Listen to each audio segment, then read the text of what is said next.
benvinguts a l'Infoca. Avui comencem el programa fent-vos una pregunta. Quan busqueu nous amics, què feu?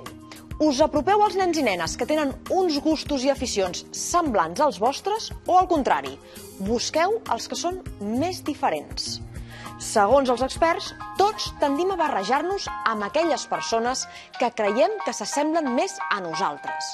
Fixeu-vos en els grups que es fan a les cafeteries dels instituts o les universitats, per exemple. A vegades, els membres d'un grup fins i tot tenen els mateixos gustos a l'hora de vestir-se o escoltar música. I això, unir-nos amb qui més s'assembla a nosaltres, segons els últims estudis, podria no ser tan bona idea. Segons els experts, si ens barregem més amb persones que pensen o fan coses diferents a nosaltres, aprendrem molt més, serem més creatius i sabrem canviar d'idea amb més facilitat, perquè entendrem que no tot és com nosaltres pensem. Diuen que també serem més tolerants i comprensius. Tot plegat ho hem anat a comprovar a una escola de l'Hospitalet de Llobregat. Entrem a l'aula de sisè de primària de l'escola Joaquim Ruyra de l'Hospitalet de Llobregat. Volem saber què han après els alumnes dels seus amics. Jo el que he après de l'Adam és la seva forma de veure el món.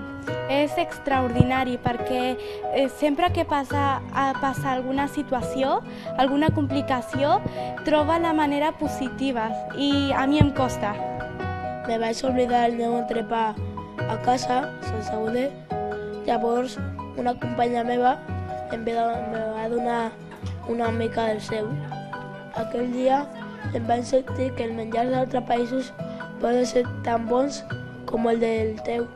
Un amic meu m'ha ensenyat un joc que és el cricket, que no sabia com es jugava, i es jugava molt a Índia. És molt diferent, però igualment us ho passem bomba jugant. Ella tiene una forma de pensar diferente a la de los demás. Se esfuerza mucho por lo que hace para poder mejorar y eso me ha ayudado mucho a mí, porque yo recuerdo que empecé con las notas bajas y gracias a ella y a los demás pues he podido superarme.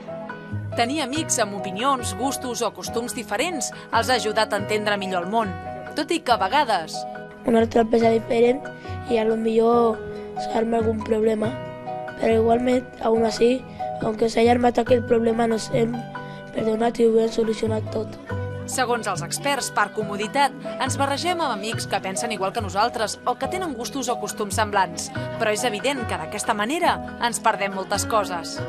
Jo vinc d'altre país i ells també, i això ens fa únics. Vesteixen de manera diferent, parlen de maneres diferents. Si fossin tots iguals, el món no tindria sentit. I és com jo comparteixo les meves idees i ells les seves, i són sublims. Em desperten els ulls, és extraordinari.